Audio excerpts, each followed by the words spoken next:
Celui qui croit pouvoir trouver en soi-même de quoi se passer des autres se trompe fort. Mais celui qui croit qu'on ne peut se passer de lui se trompe davantage encore. La Rochefoucauld. Lorsque ma mère me parle des conjoints de ses copines, si elle me parle des histoires de mecs géniaux, qui gagnent plein d'argent, rentrent tôt le soir, font la vaisselle, s'occupent des enfants le week-end et leur font des massages des pieds, ça m'énerve sévère. Je préfère qu'elle me parle des copines auxquelles les conjoints rendent la vie impossible par leur égoïsme ou leur obsession du foot à la télé. Ça me motive.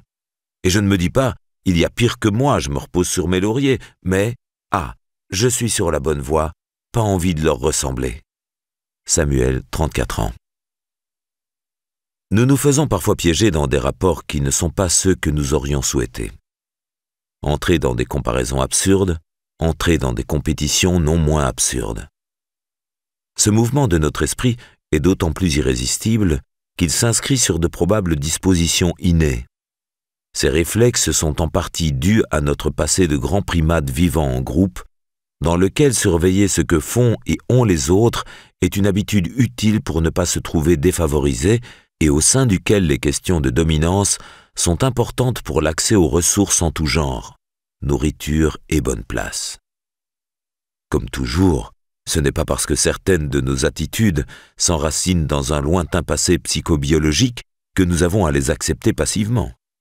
Nous pouvons aussi, tout en reconnaissant que comparer et entrer en compétition sont des tendances innées, choisir de ne pas subir ces influences aveuglément et de ne les laisser se déployer que lorsque nous pensons que les environnements et nos intérêts le justifient. Mais il s'agit alors bien de choisir et non de simplement réagir. Car le risque est bien là, subir ces influences biologiques et sociales qui vont trouver d'obscurs relais en nous ou chez les autres. Les personnes à basse estime de soi auront tendance à se soumettre de manière inquiète, à comparer en leur défaveur, fuir toutes les compétitions ou se résigner à les perdre. Tandis que celles à haute estime de soi fragile essaieront d'entrer dans le jeu, d'être mieux que les autres et de gagner les compétitions, mais dans un climat psychologique très crispé.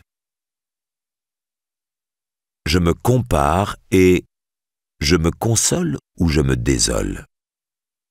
Tel un irrésistible mouvement de l'âme, le réflexe des comparaisons sociales paraît donc inévitable dans un premier temps. Il s'effectue même de manière inconsciente. Le simple fait de vivre en société le rend constant. Parmi les innombrables phénomènes qui activent les comparaisons sociales, focaliser sa conscience sur soi. Par exemple, rédiger un petit texte sur soi, en comparaison avec un petit texte sur une star de cinéma, augmente ensuite la tendance à la comparaison sociale. Et comme les problèmes d'estime de soi s'accompagnent, nous l'avons vu, d'une nette tendance à beaucoup et souvent ruminer sur soi, être dans le doute sur soi-même.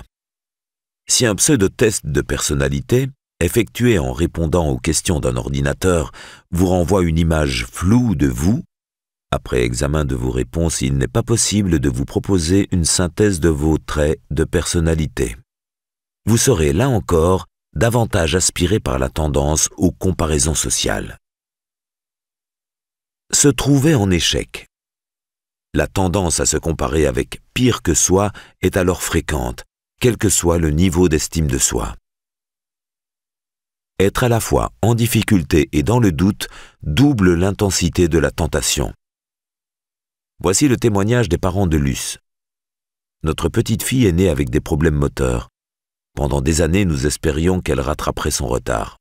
Dès que nous arrivions dans une réunion de famille ou un lieu où se trouvaient d'autres enfants, notre premier réflexe était de les observer très attentivement à la dérobée pour voir où ils en étaient par rapport à Luce. Puis, année après année, nous avons renoncé à ce petit réflexe qui nous rendait chaque fois malheureux, puisque Luce ne rattrapait pas son retard. Nous avons dû nous résoudre à ce qu'elle soit différente des autres enfants, et surtout différente de l'enfant idéal dont nous avions rêvé et que nous voulions qu'elle devienne. Des années pour l'accepter telle qu'elle, décevante si on en attend des performances, et attachante comme tous les enfants, parce que c'est une petite personne en devenir et que nul ne peut savoir ce que sera son existence heureuse ou malheureuse. Mais aujourd'hui, nous ne comparons plus. Notre question n'est plus « est-elle en retard par rapport aux autres ?» mais « est-elle heureuse dans sa vie ?» Il semble hélas que plus on se compare aux autres, plus on a tendance à ressentir des états d'âme négatifs tels que regret, culpabilité, envie, insatisfaction, etc.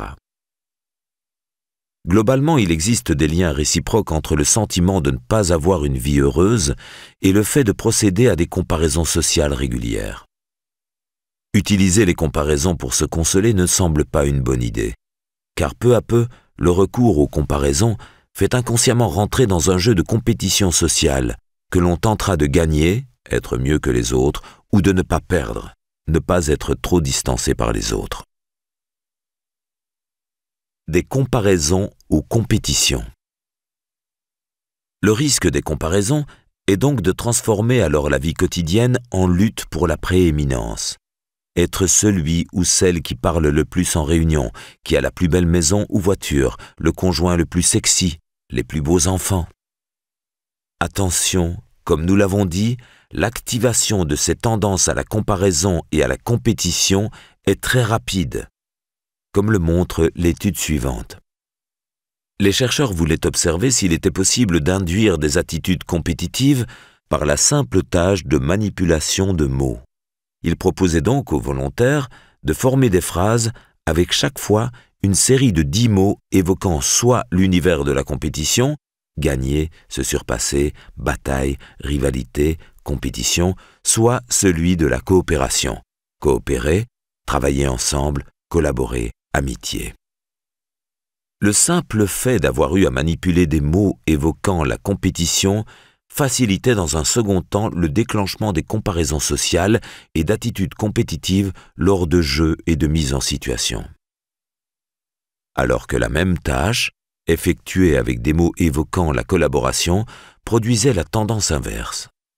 Il n'est donc pas du tout anodin d'évoluer dans un univers prônant certaines valeurs à longueur de journée.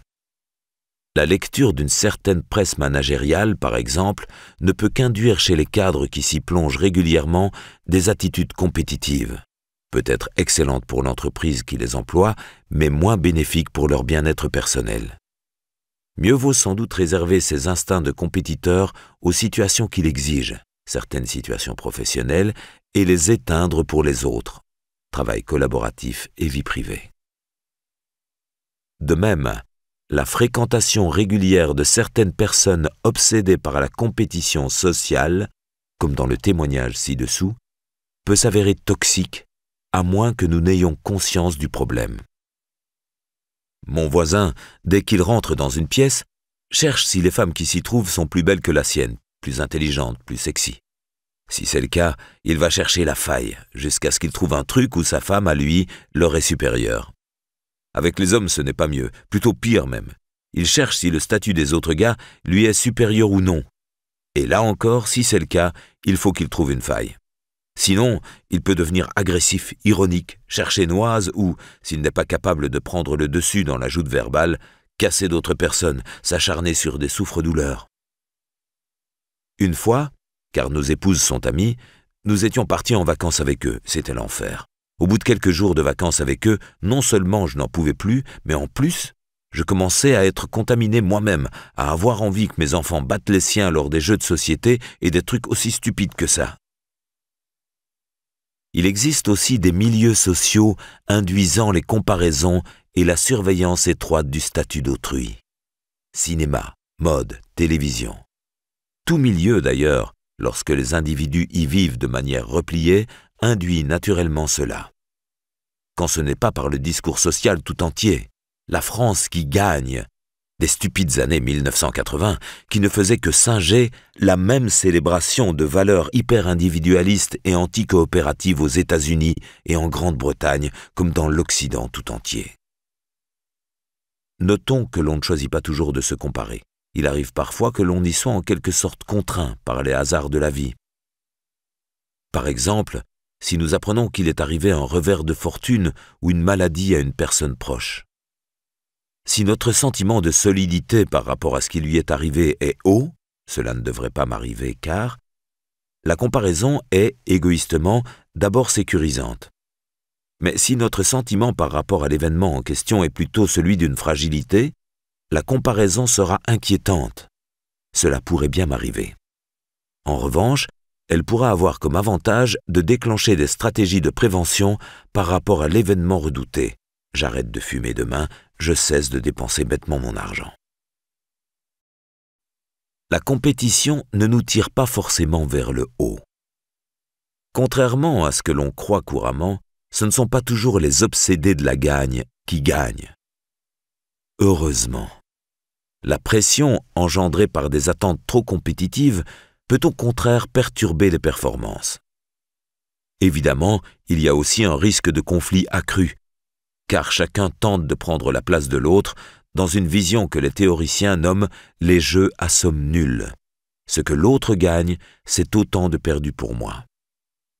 Le but sera donc non seulement de gagner, mais aussi d'empêcher à tout prix les autres de gagner. Avoir de la vie en société ou en groupe humain une telle vision entraînera une attitude très crispée sur la conquête et la défense des territoires, des avantages et autres signes de statut, ainsi qu'un délabrement régulier du bien-être personnel et une fragilisation de l'estime de soi. Ces environnements égoïstes et compétitifs fabriquent à la chaîne des estimes de soi insécurisées, dépendantes d'attributs externes et hautement instables. Merveilleux, non? L'estime de soi préfère l'amour au pouvoir. Nous avons vu en début d'ouvrage que le besoin de reconnaissance et celui de contrôle alimentaient l'estime de soi. Mais si nous cherchons à nourrir cette dernière par la compétition, nous faisons une évidente fausse route. Car ce que l'on nomme l'acceptance, c'est-à-dire l'expérience de la popularité, a un effet 2 fois plus puissant sur l'estime de soi que la dominance, c'est-à-dire l'exercice du pouvoir. Or, les attitudes comparatives et compétitives ne vont pas dans le bon sens. Elles tendent plutôt à altérer peu à peu la qualité de nos relations sociales.